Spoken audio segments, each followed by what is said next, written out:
Hello, everyone. This is Ed Brenniger, and welcome to the Eddy Network podcast. And my guest today is David Harkins, a social entrepreneur professor at Belmont University in Nashville, Tennessee. Welcome, David. It's good to see you Hi, again. Ed. Good to see you. Thank you for And, having me. well, yeah, we our paths crossed probably a decade or a dozen years ago through a mutual friend, and here we are back together again. So what are you up to? Who are you, and what do you do? What are you doing in the world of social entrepreneurship? Well, I teach social entrepreneurship and systems thinking classes at Belmont University, and I've been at Belmont since this past fall, August of 2022. After pretty much a decade career change, spent most of my life in marketing and marketing related fields, and found myself in the nonprofit sector and I worked for the Boy Scouts for about 11 years and as an internal entrepreneur. And I got really interested in how can we create new revenue streams for nonprofits that extend beyond sponsorships and donors and those sorts of things. So I decided to figure that out and go teach.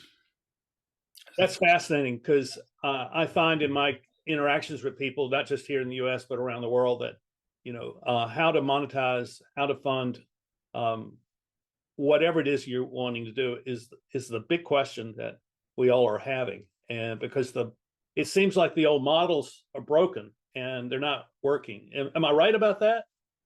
Yeah, I would say so. With this is something that I've been thinking about a lot lately. Is a lot of people want to address social change and start a nonprofit to address social change. So we have lots of little nonprofits out there, and I wonder if the model of donors and sponsorships for all of these little nonprofits is something that's sustainable. I mean, there's only so many discretionary dollars to go around, and people have their favorite causes anyway. And it really, in my opinion, needs to be more of a social entrepreneurship type of model where you can still be a nonprofit and you need to figure out other streams of revenue to support your operation because you want to control that revenue stream so you can have the impact you want to have in the world. Can you kind of give us a description of an example of an idea that sparks a person to want to create a social entrepreneurial organization, and the steps that they might go to create that? Sure. I mean, if you think about social entrepreneurship broadly, it's sort of on a spectrum. So a lot of people think about a nonprofit as if it would be at one end of the spectrum, and then a corporation will be at the other end of the spectrum. So a nonprofit is dependent on people and organizations to support them as they're driving to support their mission, and then the corporation, it really isn't focused on the social impact all that much at all. They're really economically focused. So in the middle, there are a couple of different buckets, and one is a nonprofit organization that has an earned revenue or a social entrepreneurship focus, and that would be someone like let's say Goodwill.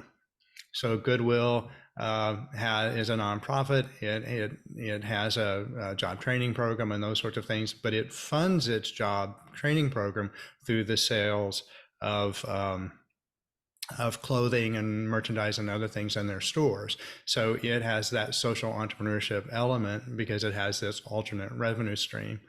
And then closer to the commercial side of the spectrum is an organization that would be purely commercial yet focused on social impact.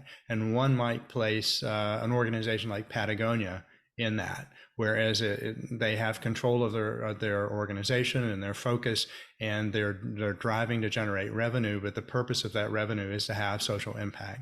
So there's a spectrum of it in terms of how we create an organization. So what I try to teach is this of yes, it's great to start a nonprofit and it's great to try to make a difference in the community, but how do you sustain that work long term?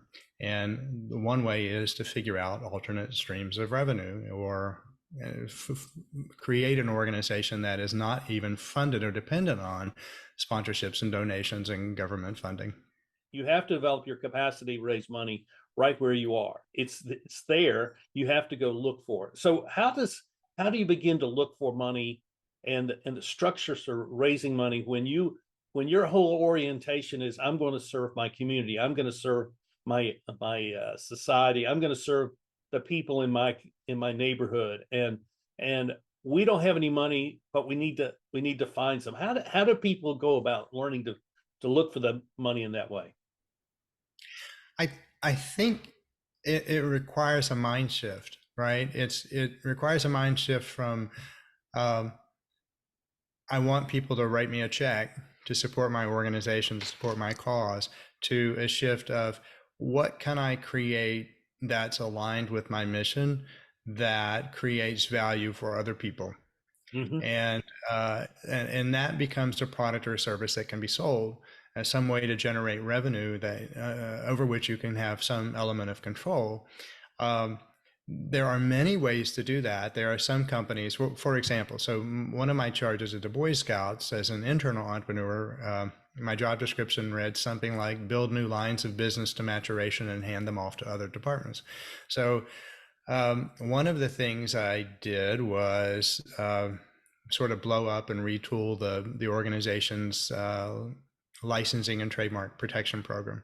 So what licensing is, if your listeners are not familiar with it, is that's allowing somebody else to use your intellectual property for financial gain.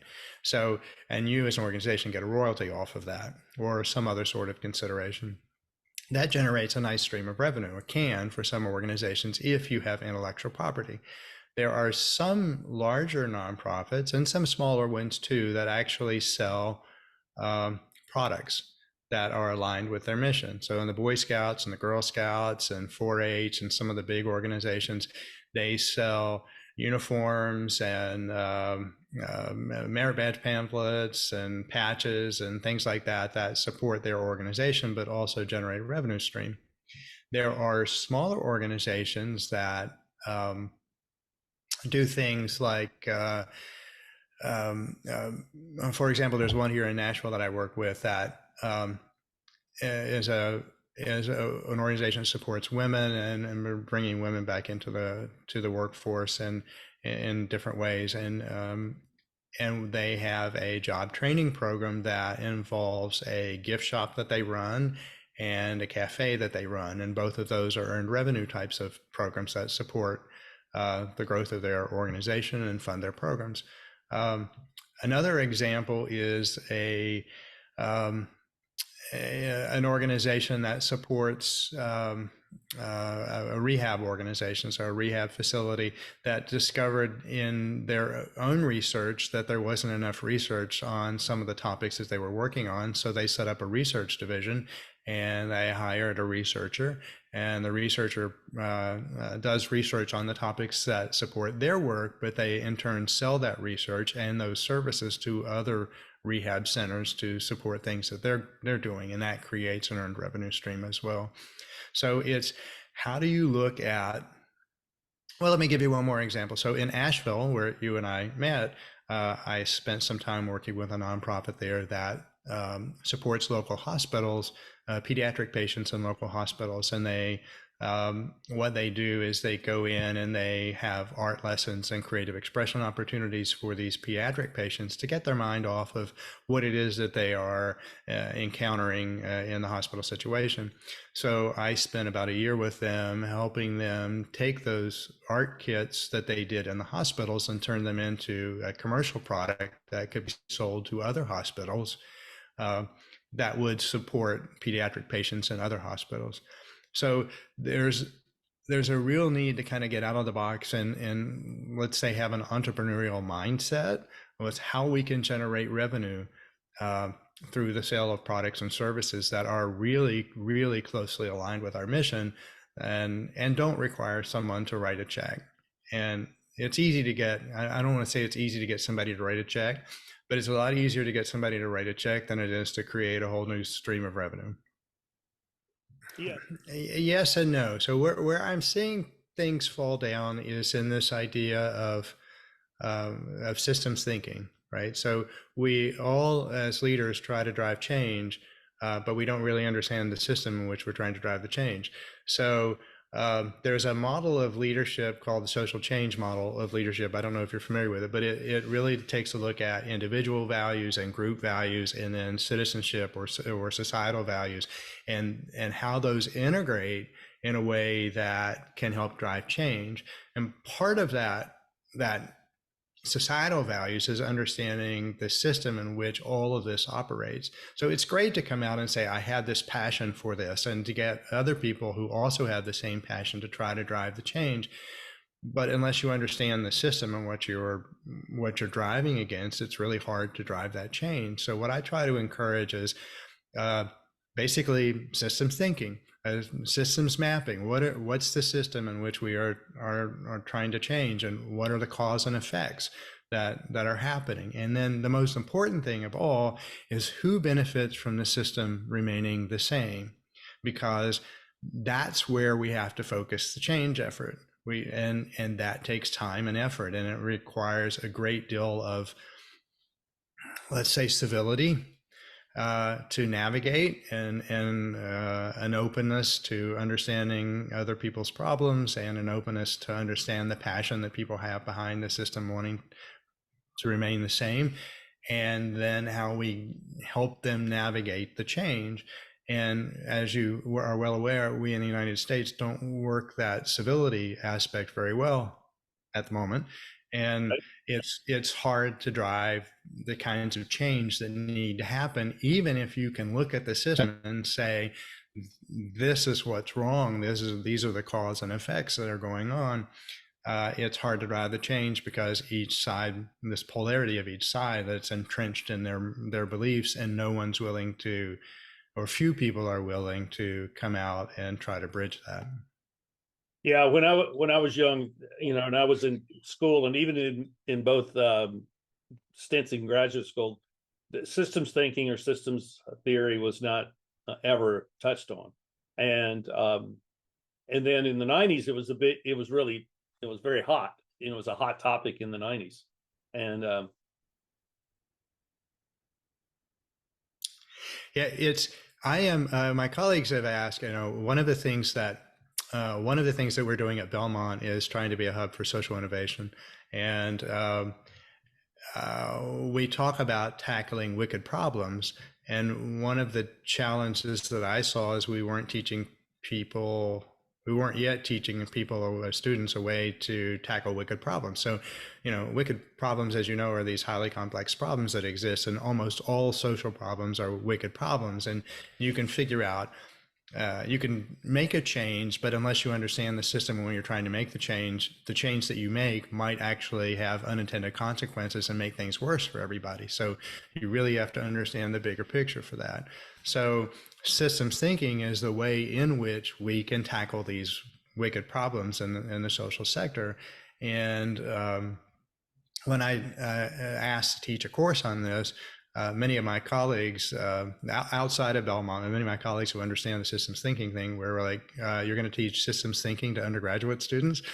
I said, I'm going to try to teach system thinking to undergraduate students, and they are doing really well with it, and I believe there's an aptitude for understanding what it is we're trying to change. I totally agree with you, because I didn't have any systems thinking training at all. And then in the 90s, it became hot. I think, the first person who really made systems thinking hot was Peter Senge with The Fifth Discipline. I don't know if you remember that book. Right. And that was the thing and it wasn't that it was teaching me something new. It was teaching me what I already knew, but didn't have any framework or any way of understanding. And so, it wouldn't say Senge's approach was my understanding of systems thinking. I went to it other places, but what I was able to do is apply that as a new consultant. I mean, when I started my consulting practice in 1995, I'd never been a consultant. I'd never run a business before, and yet I knew how to talk to people.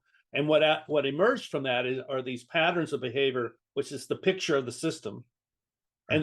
And over the years, what I've really come to see is the way to get people to understand a system is to talk about their networks of relationships, and how those things interact with each other.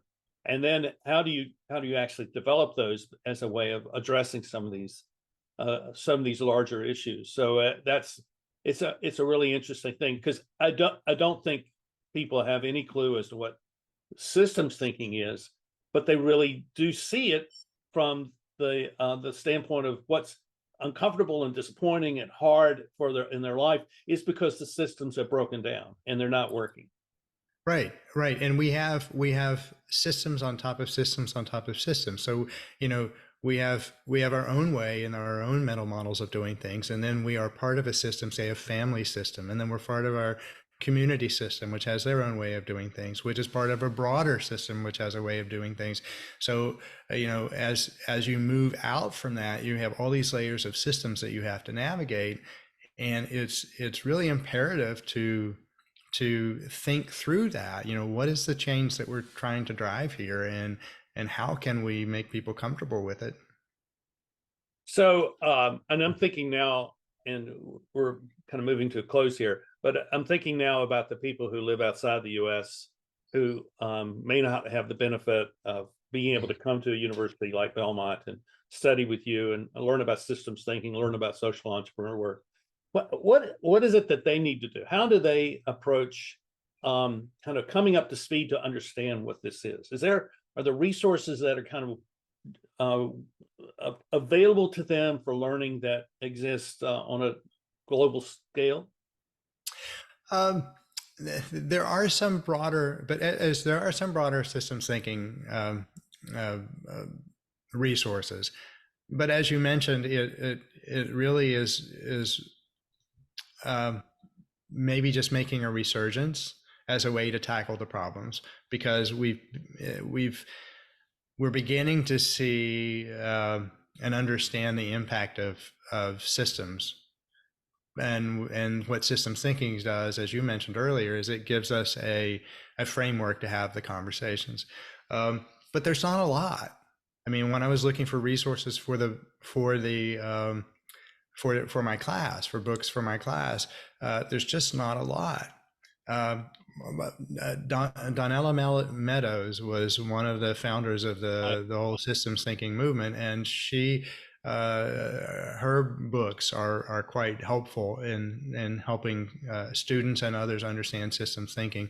David Stroh wrote a book called Systems Thinking for Social Change, which is quite good. It's one I use in my class.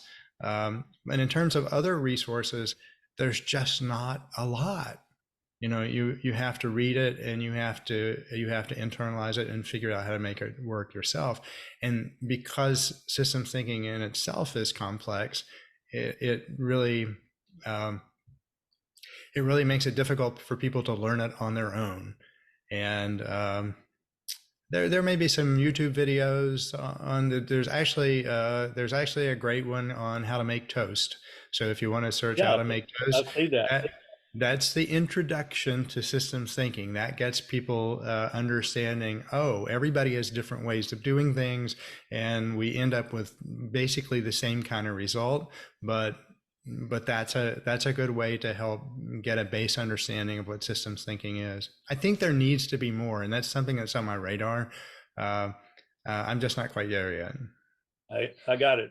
I understand. I think it's where I think one of the responses to COVID, the pandemic, is a deep hunger for new ideas and new ways of looking at the world. And I think now is opportunity.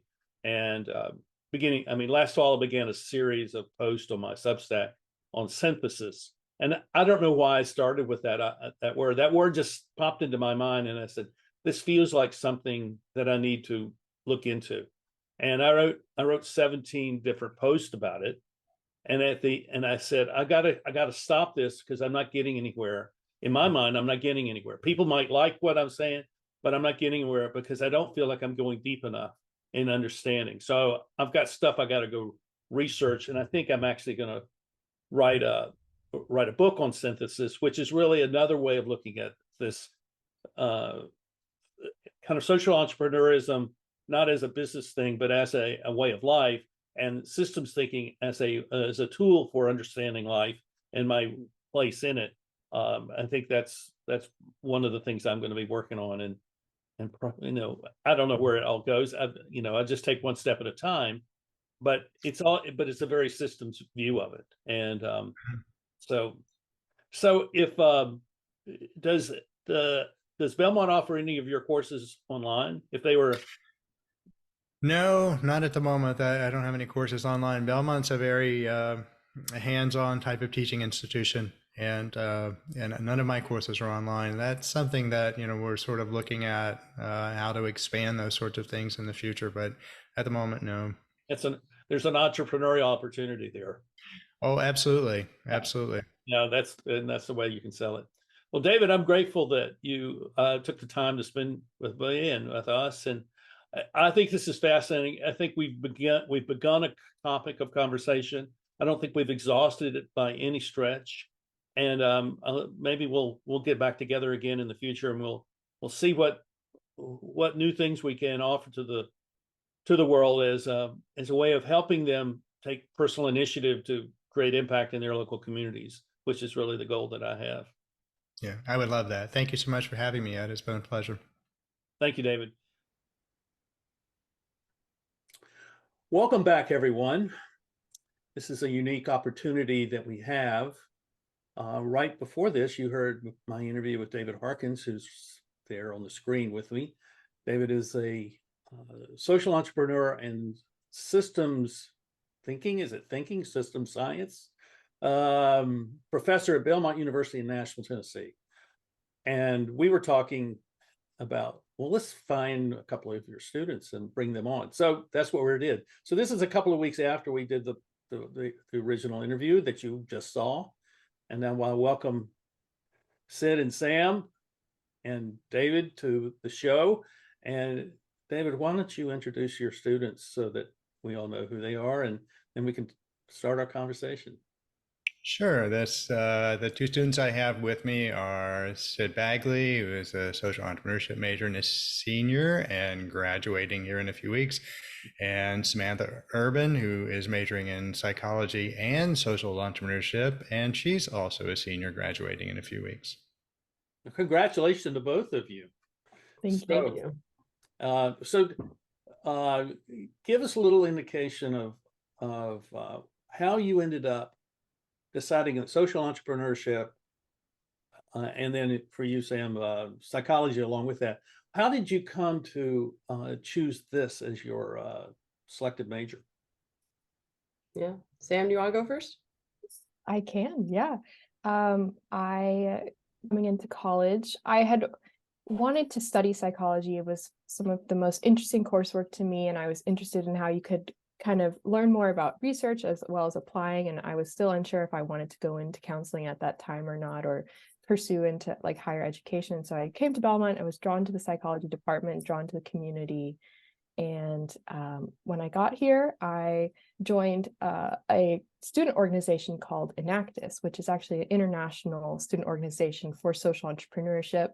I was drawn in how Belmont initially had its first project called Springback Mattresses, where it was a social enterprise out towards East Nashville, where they employ those who are recently out of prison to help recycle the mattresses that end up in landfills. And it's kind of this self-sustaining social enterprise, and it's the prized child of Belmont, and drew me into the community very quickly. And through that, I met those students who are in their junior and senior year who were studying social entrepreneurship, and they recommended I take the intro class with Dr. Bernard Turner here. And with that, I knew I had wanted to study some element of business because I really value that practice and the process of just entrepreneurial thinking. And when I saw social entrepreneurship and really got to know how interdisciplinary the coursework can be, I was immediately won over and added it and have loved it ever since. It's opened up a lot of opportunity, both within the nonprofit sector, the for-profit sector, the social enterprise sector that's growing and is a movement now. And I think it's where a lot of minds and movement is going. And so it's really interesting to be a part of that through this major. Yeah. Wow. I'm very envious of that. You had that opportunity, because we didn't have, 50 years ago, we didn't have this kind of stuff going on. So that's great. So what about you, Sid? Absolutely. What's your draw to this? Yeah, so I came in my freshman year as an education major, elementary education. And I'm also in the honors program. So I was taking mostly honors courses and then one education course. And I was just like, I don't really want to do this. I was like, if I want to do education in the future, I can get a master's in it, but I think I want to do something different for my undergrad. So then we have something on campus called GPS, which is growth, purpose, and something else. I don't know. But basically, they're there to help you figure out what you want to do with your life, what your major is going to be, all of that. So I went there and I was just like, here are all the things I want to do and all the things I'm interested in. And they're like, we don't have a major that does all of that, but we have this major called social entrepreneurship. You should look into it. And so I did that and was just like, this looks pretty cool. It's a business degree. So like my dad will be happy and like it has social stuff to it. So I'll be happy. So it was just kind of like, okay, I feel like this will work out well. And so then I switched my major before even taking a course in it. I was just like, I'm just committing to it. We're just going to do it. And then Samantha and I were in that intro class together, second semester freshman year, right before COVID hit. And yeah, it kind of confirmed everything that I was thinking about it. And it was great. So I'm happy with my decision. So for people who don't know, and I mean, we've David and I have talked about this already on this podcast, but for people who don't know, I think it'd be helpful for them to hear from a student's perspective what social entrepreneurship is.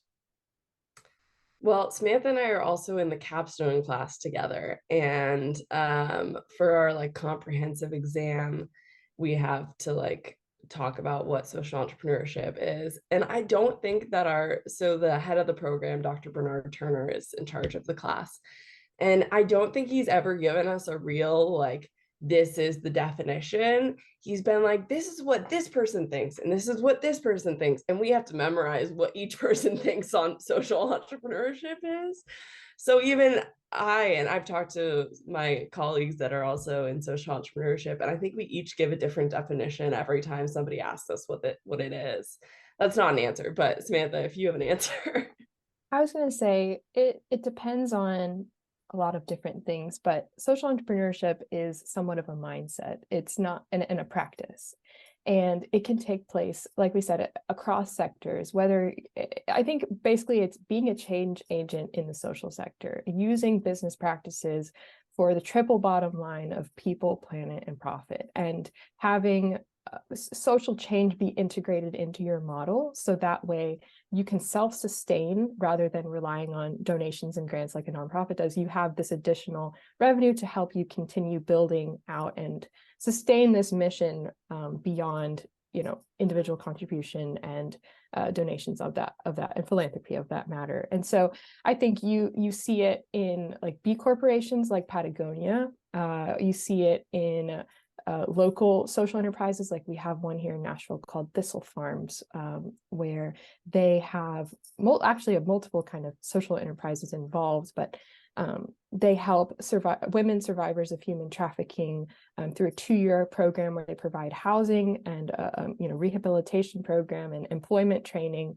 And they work in the cafe, they work creating candles and all these different incredible high quality goods that are sold to the community. And so it's being innovative, it's being entrepreneurial thinking, but for social change. And I think since social problems are becoming so complex, it's necessary that you bring in that entrepreneurial mindset and systems thinking into the social sector. Otherwise, these problems, our president, Dr. Greg Jones, calls them wicked problems, wicked social problems that are beyond, they're so incomprehensibly large. And to try to even tackle them to begin with, you need to have, innovative thinking behind it. And so I think that's what the movement of social entrepreneurship is. That was a very long answer, but yeah.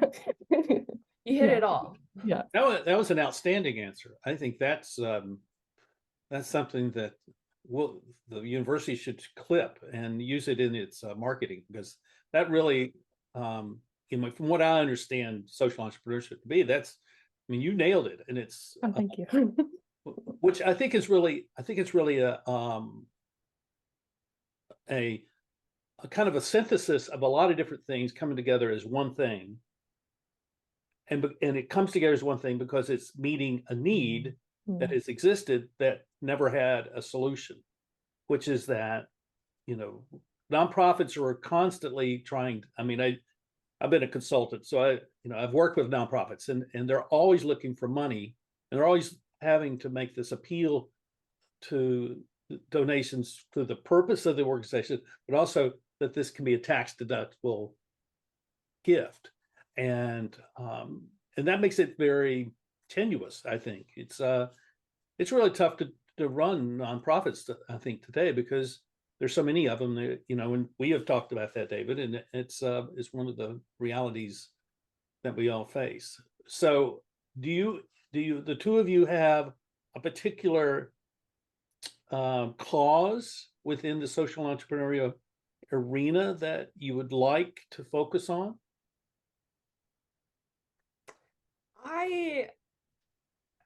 Yes and no. There are certain issues that I think I'm more well educated on and more equipped to have like just more impact in. But I think that the major in and of itself has educated me pretty broadly on a wide variety of different issues that I could kind of go into it.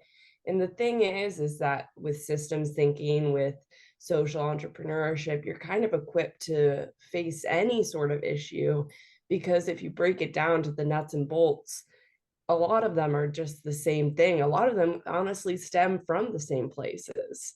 And so I think that people in our major have passions that they're more wanting to go into, whether it's the environment, or whether it's homelessness, or different things that people are more passionate about. But I think that each of us are pretty equipped to do basically any sort of social or environmental problem that is facing the world right now. I think with social entrepreneurs, that was to build off what you were saying, I kind of see that there have been two forms where there are those who are they either had an experience, themselves or in their family or something close within their kind of community that has sparked that inner fire in them to create change. And through that, they come into this course of study, or they come into this movement, and they're so close to that. And that's their guiding light, and they could solve that problem for the rest of their life and they would be happy. And then there's more like, I want to say fluid, or kind of like you can apply yourself in a lot of different situations, and you have this passion for doing social change, but you don't necessarily have pigeonholed yourself or narrowed yourself in on one specific cause. Because like Sid said, when you kind of focus on one cause, you're like, actually that's connected to this, and then that's connected to this. And so you realize, like, I think if you are to be a social entrepreneur, you do need to have eyes on a lot of different issues that are going on. And so one way that has catered to the second type of person at our university is we have like a concentration within our major called contemporary social issues. So you're studying a wide variety of social and environmental issues and problems that are going on. And so you get that full kind of holistic formation of who you want to be when you leave Belmont and when you go into the world and create change. It's cool. The major has some core classes that you have to take. It's an interesting major to try and describe to people, because they're like, oh, you just take all social entrepreneurship classes. I'm like, actually, I've only taken 2 social entrepreneurship classes in my entire time at Belmont. And majority of them are a combination of business classes. So we have like accounting, we have entrepreneurship, like venture planning and entrepreneurial financial management, and business ethics, and some of those core business classes. And at the same time, like Samantha said, we each have a track we're doing. And I think they're rebooting what the tracks are going to look like. And I think Dr. Harkins is involved in that, just as the courses have changed over the time at Belmont, just in the past couple of years. What's being offered is kind of shifting, but some of the tracks that have been available allow you to kind of focus more on a different thing that you would be more passionate about. So Samantha said that she does contemporary social issues. And Dr. Turner, we call him Dr. T. He, very, very kind man, is very kind about substituting courses. So if it's not being offered and you say, oh, I really want to take this class, then he's like, all right, well, we'll put it in there. So I think that that's really fun. And then my track is global social entrepreneurship. And so I studied abroad last semester, and was able to just kind of, all of my study abroad classes went into my track. So it sounds like this is the kind of major that if you're a big picture kind of person, that this is the place you want to be. And I remember when I went off to college, and my first semester I was taking history and religion and literature, and I said, God, this is all so narrow, and I didn't, so I ended up as an American Studies major, because I could do like you were doing. I could just basically decide what I wanted to study.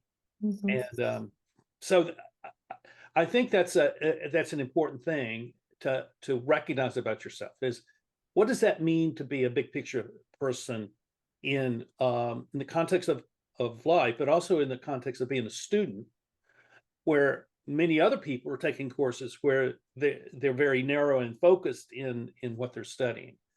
How does that interaction between you and other students go on?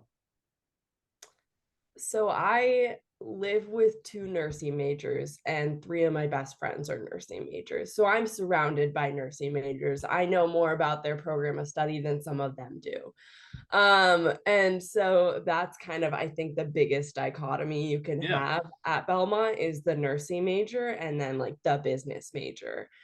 And so interacting with them is very interesting, because all of their classes, except for the few electives that they have to take just in the core curriculum that Belmont requires, they're all nursing classes, and they're all like, they're going to be nurses. That's why you are a nursing major, is they prep you, so you take the NCLEX at the end of your time, and then you go into either a master's in nursing or you just start working. And so being surrounded by that, of like people who are like, this is what we're doing and this is where we're going, is very interesting to me, because I'm like, I don't know what I'm doing or where I'm going, but I have this wide array of different knowledge that I can throw out there.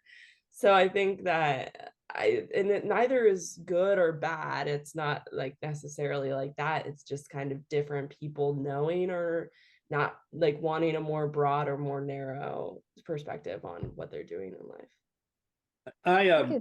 Oh, go ahead. Sorry, Sam. Go ahead. Oh, it's okay. I was going to say, I think it's really interesting because, our major does have overlap with other, like you take general education classes with all sorts of majors. And during those experiences, it was really interesting to learn, especially in the pandemic, working virtually, how other people work with, the different disciplines that they're coming from. And when you're navigating a group project and you have an audio engineer, a social entrepreneur, a nursing major, and English major, all, working to do something for their religion class.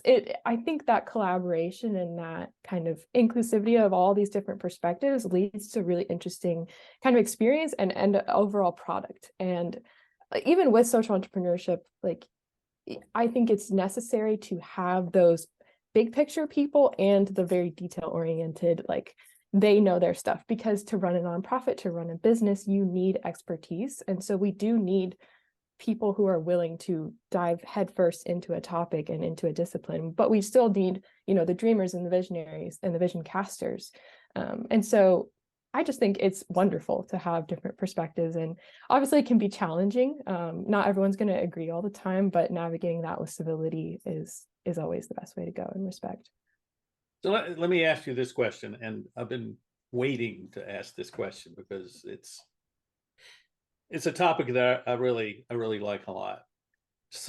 So how does systems thinking or systems science fit into social entrepreneurship?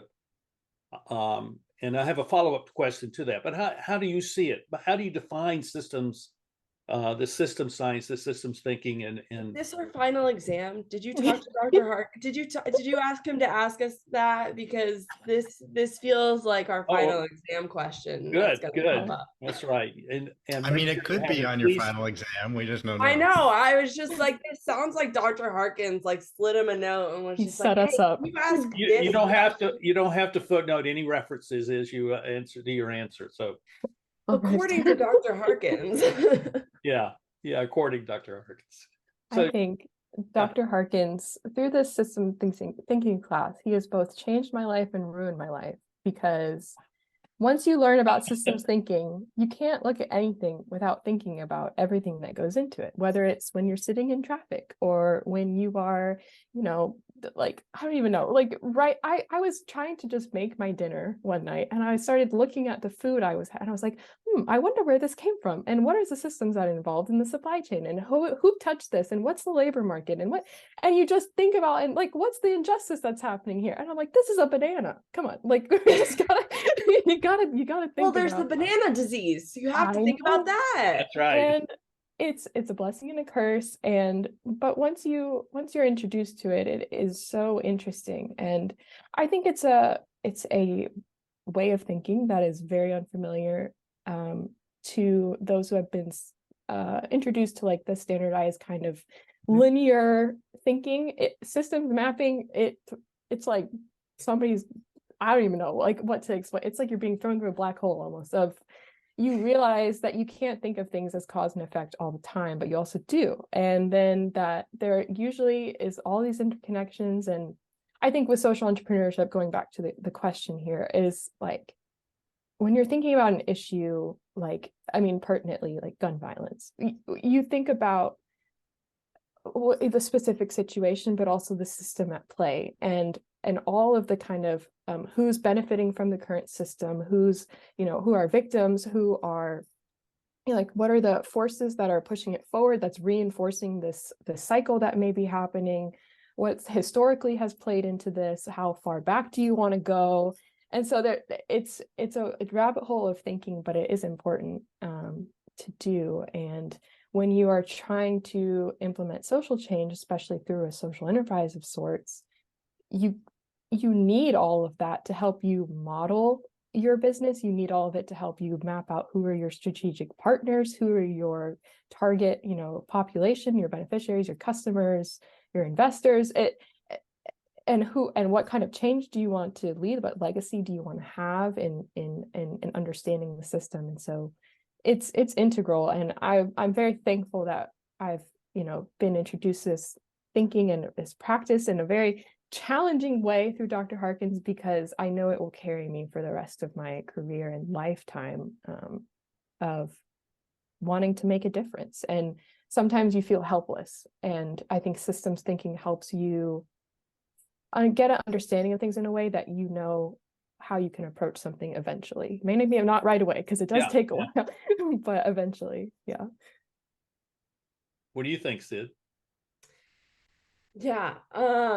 Remind me of what like the question was. Well, the question: what is systems thinking, and how? I mean, what's the value of it? What, from your perspective, what is the value of systems thinking? Let's approach it from that point of view. Okay. The value of systems thinking is, gosh, there's so many values to it. Like, it's hard to it's like asking what is social entrepreneurship. It's hard to narrow it down. But systems thinking, yeah, like Samantha said, it just wrecks your whole perspective.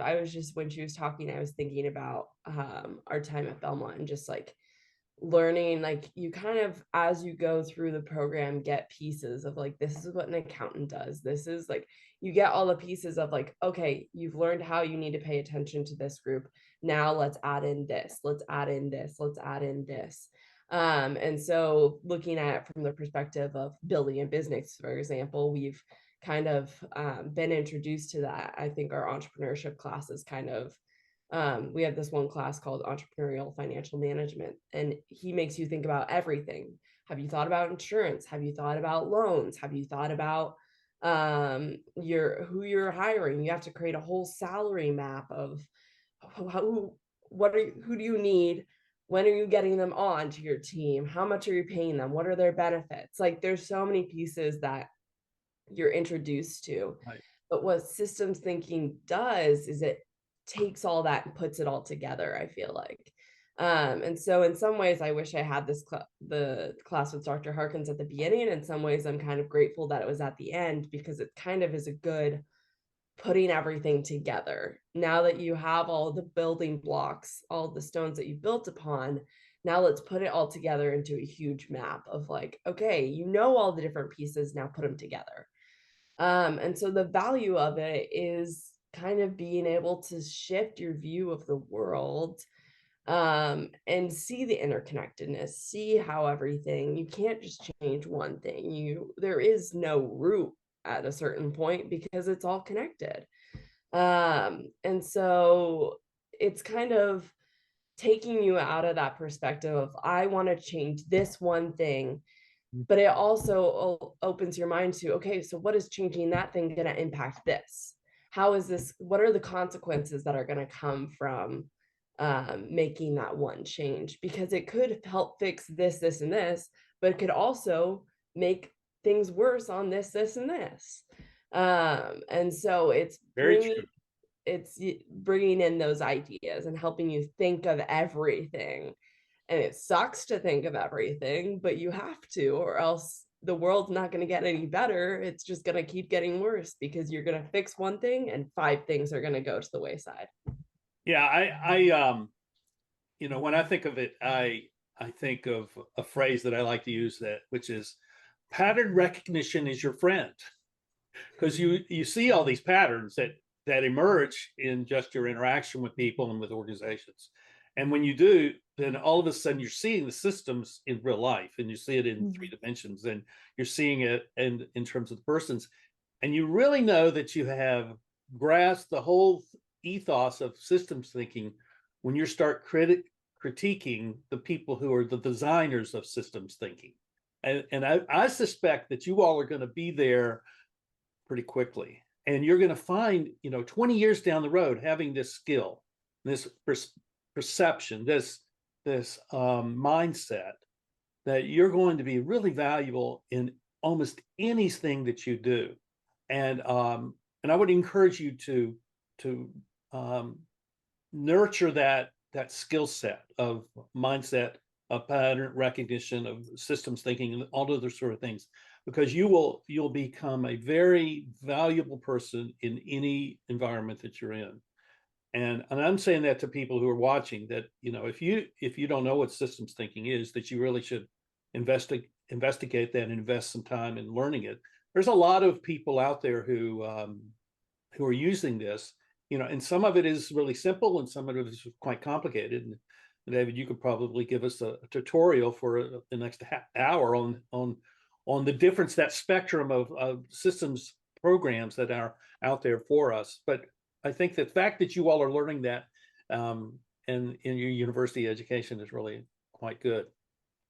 So I'm really I'm just impressed with you all, both of you all, and appreciate what you've learned. And I look forward to seeing what you do with your lives and how you're going to make a difference in the world. Because I think you're right, the complexity that exists now is of a greater level and a greater level of mystery than it's ever been. And I don't think it's simple. Even though complexity is designed to be simple, it isn't simple. And I think you're going to find that. So David, I want to ask you one question as we kind of move to a conclusion. What is your hope for students like these 2 young women who come into your program and spend 4 years learning about social entrepreneurship and systems thinking, that sort of? What is your hope for the world at large from the students that you've gotten to know? Well, that's a big question. I know. I like to ask big questions. Gives you a You lot of do, room to move. You do. I want them to be rooted in their passion, and the fact that they have an interest in social entrepreneurship suggests to me that they have a desire to have impact in the world. And that's what I hope that they can achieve. They can define what that impact is and go out there and make a difference. And many times I believe they'll make a difference time over time over time. They have a whole lifetime to touch lives of other people and have impact. And I'm confident that these two will do that, and many of my other students as well. And you know something a little bit. You know a little about impact and circle of impact, and that's why I'm hopeful they'll be rooted. Well, I'm hoping that parents who are watching this will take note that maybe their sons and daughters should be considering studying in this kind of arena. Maybe they're more broad-minded. Maybe they live with a bigger picture. Maybe they just don't know anything, and this is a way to bring a lot of things together. So I'm hopeful that for all of you who are watching, that maybe this becomes an inspiring and direction, purpose for you, and maybe it'll be beneficial to a lot of people out there. I hope so. Ed, if I get just, I appreciate that plug for the for social entrepreneurship in general. And what I have seen is that many parents, when they think about social entrepreneurship and their child majoring in social entrepreneurship, it's like, oh my gosh, I want you to be able to earn a living, and you can't earn a living if you're doing this kind of work. And that's absolutely not true at all. That's not what social entrepreneurs do. And there's this conflation of social entrepreneurship and nonprofit work. And I think a lot of parents see their child working in a small nonprofit and not making any money. And that could happen, but we're a liberal arts institution, and we are teaching students a lot of things. And that first job, even if it's in that small nonprofit where you're not making a lot of money, is a great training ground to learn how to do things and have impact in the world. So teaching students how to think and think broadly and think about complexity is much more valuable than this transaction-based, transactional education that we've gotten ourselves into, and at least in America, where we've got to go to college and we've got to learn a skill in the context of education so that we can get a good job. But success and a good job is self-defined, isn't it? So, Yeah. I don't like just to plug the program a little bit more. Please do. Doing Dr. T's job, because he always does this. He boasts about his students. But in our graduating class for this year for social entrepreneurship, there's 5 of us. One of them already is in a full-time job. 2 of them have jobs lined up for right after graduation. Samantha's juggling like 3 job offers at the same time, one with like a major corporation. I'm still figuring my life out, but I'm planning to work at another major corporation up in Seattle. But none of us are going into those small nonprofits with a small salary. All of us are going to have a very substantial salary that our parents would be fine with us having. So I think Dr. Turner will tell you that about every one of his graduates. He says great things about all of them. And none of us, I think, are going into what the parents fear we're going into. And as far as Belmont degrees go, at least we're not music students. So well, this raises one more question that I want to ask before we're done. What about people who are running nonprofits now and are listening to this and are recognizing that they may need to make a transition in how they are organized as an organization, that they become a much more of a social entrepreneurial organization? So is this something that your program can provide some assistance, maybe some coaching or some consultation with? Is that a feasible thing, or are there other people that are connected to the program that you can send them to? Because I'm thinking that they really need to make this transition. I'm a big on transition, and I think a structural transition is very difficult, but is oftentimes necessary. And I would say that with where the world's going, that structural transition is important to do.